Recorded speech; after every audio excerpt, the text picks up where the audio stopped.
తెలంగాణ ఎడ్యుకేషన్కి సంబంధించి ఇప్పుడు ఒక బ్రాండ్ అంబాసిడర్గా మారింది తెలంగాణ మోడల్ స్కూల్. ఇది ఆరుట్ల స్కూల్. మరికొన్ని గంటల్లో సీఎం రేవంత్ రెడ్డి చేతుల మీదుగా ఇది స్టార్ట్ కాబోతుంది. దీనికి సంబంధించి ప్రత్యేకతలకు సంబంధించి కూడా మాట్లాడడానికి మనతో విద్యా కమిషన్కి సంబంధించిన మెంబర్ చారగొండ వెంకటేష్ గారితో మాట్లాడడం. వెంకటేష్ గారు చెప్పండి, ఇదంతా చూస్తుంటే చాలా అద్భుతంగా కనపడుతుంది. ఒక ప్రైవేట్ స్కూల్ కూడా ఇంత బాగుండదు. ప్రీ ప్రైమరీ స్కూల్ కానీ వెనక చూస్తే ఈ ఆట వ్యవస్థలు కానీ అన్నీ అసలు ఎట్లా ఈ కాన్సెప్ట్ ఏంది, మీరు ఎట్లా ఏం చేద్దాం అనుకుంటున్నారు, ఏ విధంగా ముందుకు తీసుకెళ్తారు? ఈరోజు దేశ చరిత్రలోనే తెలంగాణ పబ్లిక్ స్కూల్ అనే మోడలు ఎక్కడ లేదు, తెలంగాణలో తీసుకురావడం జరిగింది. ఇది గౌరవ ముఖ్యమంత్రి రేవంత్ రెడ్డి గారి యొక్క చొరవ, వారి యొక్క సంకల్పం అని చెప్పేసి మనం భావించవచ్చు. ఎందుకంటే గత 9.5 సంవత్సరంలో తెలంగాణ వచ్చిన తర్వాత ఎడ్యుకేషన్ అంతా ధ్వంసం అయిపోయింది, విధ్వంసం అయింది. కాబట్టి కాంగ్రెస్ ప్రభుత్వం వచ్చిన తర్వాత, గౌరవ ముఖ్యమంత్రి రేవంత్ రెడ్డి గారు వచ్చిన తర్వాత ఎడ్యుకేషన్ మీద స్పెషల్గా ఫోకస్ పెట్టడం జరిగింది. అసలు పేదవాళ్ళు లక్షల ఫీజులు కట్టి ప్రైవేట్ స్కూల్కి పోవడం ఏంటి? ఇక్కడ క్వాలిఫైడ్ టీచర్లు ఉంటారు కదా గవర్నమెంట్ స్కూళ్ళల్లో, మంచి క్వాలిఫైడ్ టీచర్లు ఉంటారు, మంచి ఎక్స్పీరియన్స్ టీచర్లు ఉంటారు, మంచి ఎఫిషియన్సీ ఉన్నటువంటి టీచర్లు ఉంటారు. ఇంత మంచి టీచర్లు ఉన్నటువంటి ఈ స్కూలు అసలు ఒక అనాథగా మారడం ఏంటి అంటే, మీరు చూడండి, ప్రైవేట్ స్కూళ్ళకు 76% పిల్లలంతా ప్రైవేట్ స్కూల్కి పోతున్నారు. కేవలము 24% మాత్రమే గవర్నమెంట్ స్కూళ్ళలోకి వస్తున్నారు పిల్లలు. అయితే ఈ పరిస్థితి ఏందని గౌరవ ముఖ్యమంత్రి రేవంత్ రెడ్డి గారు మా కమిషన్ వచ్చిన తర్వాత కమిషన్ రిపోర్ట్ తీసుకోవడం జరిగింది. అధికారులను ఎవ్రీ 15 డేస్కి ఒకసారి అధికారులతో రివ్యూ పెట్టి తెలంగాణలో అసలు ఎడ్యుకేషన్, క్వాలిటీ ఎడ్యుకేషన్ రావాలి. అది ప్రీ ప్రైమరీ టు ఇంటర్మీడియట్ వరకు గవర్నమెంట్ స్కూల్లోనే క్వాలిటీ ఎడ్యుకేషన్ రావాలని చెప్పేసి ముఖ్యమంత్రి గారు. ప్రభుత్వం ఇప్పటికే చాలా వరకు గవర్నమెంట్ స్కూళ్ళు ఉన్నాయి, గురుకులాలు ఉన్నాయి, రెసిడెన్షియల్ స్కూల్స్ ఉన్నాయి. వీటన్నిటి కాకుండా ఈ మోడల్ స్కూల్ కాన్సెప్ట్ ఏంది, ఎట్లా అయింది? అయితే యాక్చువల్గా గవర్నమెంట్ స్కూల్లోనే 22 రకాల గవర్నమెంట్ స్కూల్స్ ఉన్నాయి. అంటే కేజీబీవీలు కావచ్చు, ఎస్సీ రెసిడెన్షియల్ కావచ్చు, ఎస్టీ రెసిడెన్షియల్ కావచ్చు, బీసీ రెసిడెన్షియల్స్ కావచ్చు, తర్వాత జెడ్పీహెచ్ఎస్లు కావచ్చు, ప్రైమరీ స్కూల్ కావచ్చు, గవర్నమెంట్ స్కూల్స్ కావచ్చు, కేంద్రీయ విద్యాలయాలు కావచ్చు, ఇట్లా రకరకాల స్కూళ్ళు, ఆశ్రమ పాఠశాలలు కావచ్చు. ఇట్లా ఈ స్కూలన్నీ కూడా రకరకాల స్కూళ్ళు ఉన్నాయి. కానీ గతంలో మనం ఒక 30 ఏళ్ళు 40 ఏళ్ళ ముందుకు మనం వెళ్తే ఈ గవర్నమెంట్ స్కూళ్ళలో ఇన్ని రకాల స్కూళ్ళు లేకుంటుండే. అప్పుడు ఓన్లీ ప్రైమరీ స్కూళ్ళు, జెడ్పీహెచ్ఎస్లు, గవర్నమెంట్ స్కూలే ఉంటుండే. అక్కడనే అందరు కలిసి కూర్చొని చదువుకునేటువంటి వాతావరణం ఉంటే మంచి క్వాలిటీ ఎడ్యుకేషన్ వచ్చింది. ఆనాడు ఆ టీచర్లు అందరూ కూడా మంచి గొప్ప గొప్పలను తయారు చేశారు. చాలామంది అంటే ఈరోజు మంచి ఎక్స్పీరియన్స్ ఉన్నటువంటి ఐఏఎస్లు కానీ, గ్రూప్ 1 ఆఫీసర్లు కానీ, ఐపీఎస్లు కావచ్చు, తర్వాత ఇంజనీర్లు కావచ్చు, డాక్టర్లు కావచ్చు, లెక్చరర్స్ కావచ్చు, ప్రొఫెసర్లు కావచ్చు, మంచి టీచర్లను తయారు చేసింది గవర్నమెంట్ స్కూళ్ళ నుంచి వచ్చినటువంటి వాళ్ళం కదా. కాబట్టి అట్లాంటి పరిస్థితి ఎందుకు రావద్దు? అట్లాంటి పరిస్థితి అంటే ఈరోజు రాను ప్రైవేట్ స్కూళ్ళు ఎక్కువైపోయి, కార్పొరేట్ స్కూళ్ళు ఎక్కువైపోయి, కార్పొరేట్ ఎడ్యుకేషన్ ఎక్కువైపోయి గవర్నమెంట్ స్కూళ్ళు పడిపోతున్నది. కాబట్టి ఈ గవర్నమెంట్ స్కూళ్ళు పడిపోవడం వల్ల గవర్నమెంట్ ఎడ్యుకేషను కొలాప్స్ అయితే సమాజానికి మంచిది కాదు. మీరు ఏ దేశాలన్నా చూడండి, అమెరికా చూడండి, అమెరికాలో 95% ఎడ్యుకేషన్ అంతా స్కూల్ ఎడ్యుకేషన్ అంతా గవర్నమెంట్లోనే ఉంటుంది. అదేవిధంగా మీరు అంటే చైనా చూడండి, లేకపోతే జపాన్ చూడండి, వియత్నాం చూడండి, ఎక్కడ వెళ్ళినా కూడా ఈ దేశాలలో డెవలప్ అవుతున్నటువంటి దేశాలు కానీ, డెవలప్ అయినటువంటి దేశాలలో కూడా ఎడ్యుకేషన్ అనేది గవర్నమెంట్ పరిధిలో ఉంటుంది. ఇప్పుడు చాలా వరకు ఒక అనుమానం ఏంటంటే, తెలంగాణ మోడల్ స్కూల్ అని మీరు ఒక మోడల్ క్రియేట్ చేశారు, ఇవన్నీ కాన్సెప్ట్ తీసుకొచ్చారు. కానీ ఈ మోడల్ స్కూల్స్ వల్ల చిన్న స్కూల్స్ కిల్ అయ్యే అవకాశం ఉంది. ఈ మధ్యకాలంలోనే సీఎం కూడా ఒక స్టేట్మెంట్ ఇచ్చారు, కొన్ని స్కూళ్ళను మెర్జ్ చేస్తే ఈ మోడల్ స్కూళ్ళ కింద మెర్జ్ తీసుకురావాలని చెప్పేసి అంటున్నారు అని ఒక ఆరోపణలు ఉన్నాయి. దీనికి సంబంధించి ఎట్లా చెప్పారు? మీరు మంచి ప్రశ్న అడిగారు, విలువైనటువంటి ప్రశ్న అడిగారు. మా కమిషనే అంటే ఇట్లాంటి Telangana foundation schools, Telangana public schools తీసుకురావాలనే కాన్సెప్ట్ను మేము చెప్పడం జరిగింది.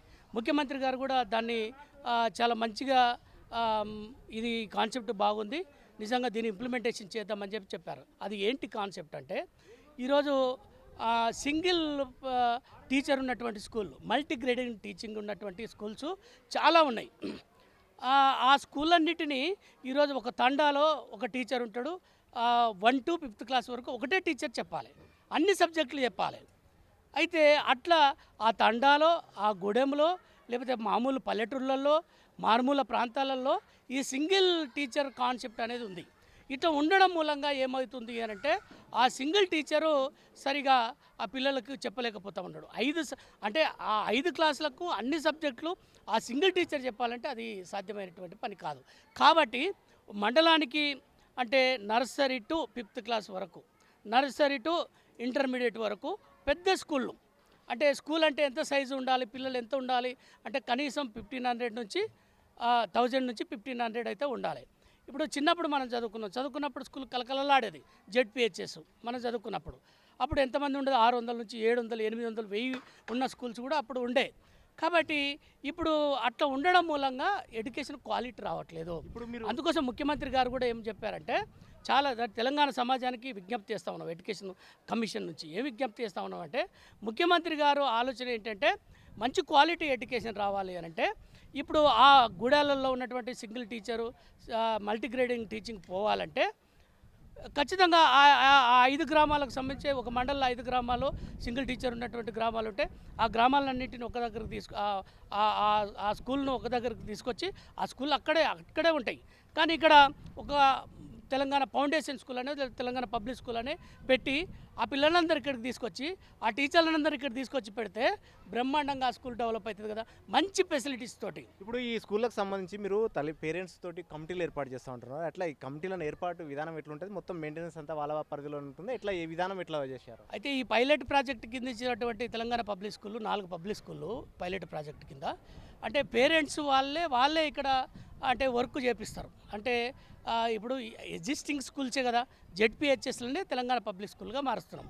అంటే పేరెంట్స్ పిల్లల యొక్క పేరెంట్సే ఎస్ఎంసీలు ఉంటారు, స్కూల్ మేనేజ్మెంట్ కమిటీ అని చెప్పేసి వాళ్ళు మాత్రమే అంటే ఒక సిమెంట్ తేవాలన్నా, ఇటుక తేవాలన్నా, లేకపోతే ఇంకేదన్నా ఈ ఫెసిలిటీస్ సంబంధించినట్టు ఏది కొనుక్కొచ్చి ఇక్కడ డెవలప్ చేయాలన్నా కూడా వాళ్ళ చేతుల్లో ఉంటుంది మొత్తం. కాంట్రాక్టర్లు అనే వాళ్ళు ఉండరు ఇక్కడ. కాబట్టి పేరెంట్సే డెవలప్ చేసుకుంటారు, పేరెంట్సే ఈ స్కూల్ యొక్క ఓనర్. ఇప్పుడు బయట ప్రైవేట్ స్కూళ్ళకు ఓనర్స్ ఉంటారు, కానీ గవర్నమెంట్ స్కూళ్ళకు ఓనర్స్ ఎవరంటే ఏం చెప్తాం అంటే ప్రభుత్వమా, పేరెంట్సా, లేకపోతే స్టూడెంట్సా, ఆ ఊళ్ళో ఉన్న యూతా, ఆ ఊళ్ళో ఉన్నటువంటి ప్రజాప్రతినిధుల, సర్పంచా, ఎంపీటీసా ఎవరు అనుకోవాలి అని అంటే సరైనటువంటి ఆన్సర్ ఎవరి దగ్గర ఉండదు వాస్తవానికి.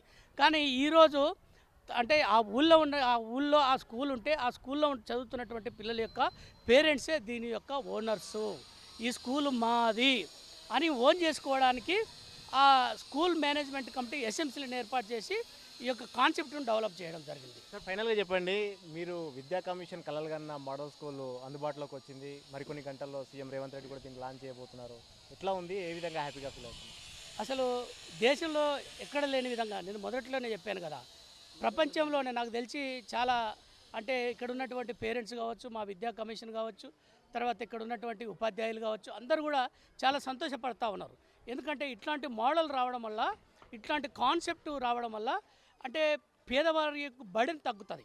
పేదవాళ్ళు ప్రైవేట్ స్కూళ్ళకి పోయి లక్షల ఫీజులు కట్టి ఆ భారము పడకుండా నిజంగా కూలీనాలు చేసుకున్నటువంటి వాళ్ళు కూడా భార్యాభర్తలు ఇద్దరు కూలీనాలు చేసుకుంటే కూడా తన పిల్లల్ని ప్రైవేట్ స్కూల్కి పంపిస్తూ ఉన్నారు, లక్షల్లో ఫీజులు కడతా ఉన్నారు. ఎక్కడి నుంచి తెచ్చి కట్టాలి, కూలీనాలు చేసుకొని కట్టాలి. కాబట్టి అట్లాంటి పరిస్థితి పోవాలంటే ఇగో ఇట్లాంటి స్కూళ్ళు వస్తున్నాయని చెప్పేసి గౌరవ ముఖ్యమంత్రి రేవంత్ రెడ్డి గారిని హర్షిస్తూ ఉన్నారు, ధన్యవాదాలు తెలియజేస్తూ ఉన్నారు. నిజంగా ఈ పరిస్థితిని ఈరోజు తెలంగాణ సమాజం ఇదే కోరుకుంటా ఉన్నది, ఇట్లాంటి స్కూల్ కావాలని చెప్పేసి అనుకుంటా ఉన్నది. కాబట్టి ఈరోజు రేపు జరగబోయేటువంటి ఈ కార్యక్రమం ఏదైతుందో దీన్ని మా విద్యా కమిషన్ పూర్తిగా స్వాగతిస్తుంది. ఇట్లాంటి స్కూళ్ళు ఈ 4 పైలట్ ప్రాజెక్ట్ స్కూల్లే కాకుండా మళ్ళీ 100 స్కూళ్ళు పెడతా ఉన్నారు. ముఖ్యమంత్రి గారు ఆల్రెడీ ఆర్డర్ ఇచ్చేసారు. మళ్ళీ నెక్స్ట్ అకాడమిక్ ఇయర్ కూడా ఇంకొక 100 స్కూళ్ళు ఇది అంటే కంటిన్యూయేషన్ ప్రాసెస్లో తెలంగాణలో మొత్తం దాదాపుగా ప్రతి మండలానికి ఒక స్కూల్ ఇట్లాంటిది రావాలని చెప్పేసి ముఖ్యమంత్రి గారు ఆలోచిస్తున్నారని చెప్పేసి మేము బలంగా నమ్ముతా ఉన్నాం. రైట్, ఇది మొత్తం మీద తెలంగాణ మోడల్ స్కూల్ మరికొన్ని గంటల్లో అందుబాటులోకి రాబోతుంది. మనం చూడొచ్చు, చాలా అద్భుతంగా తీర్చిదిద్దిన ఈ మోడల్ స్కూల్. దీని కాన్సెప్ట్ వచ్చేసి ప్రతి మండలానికి ఒకటి తీసుకురావాలి. దీనివల్ల ఎవరైతే పేద విద్యార్థులో వారికి మంచి ఫౌండేషన్తో కూడిన ఒక క్వాలిటీ ఎడ్యుకేషన్ అందించాలని ఒక లక్ష్యంతో దీన్ని తీసుకొస్తున్నట్టు కూడా తెలంగాణ విద్యా కమిషన్ చెప్తుంది. పరమేశ్వర్ ప్రతాప్, 10 టీవీ, హైదరాబాద్.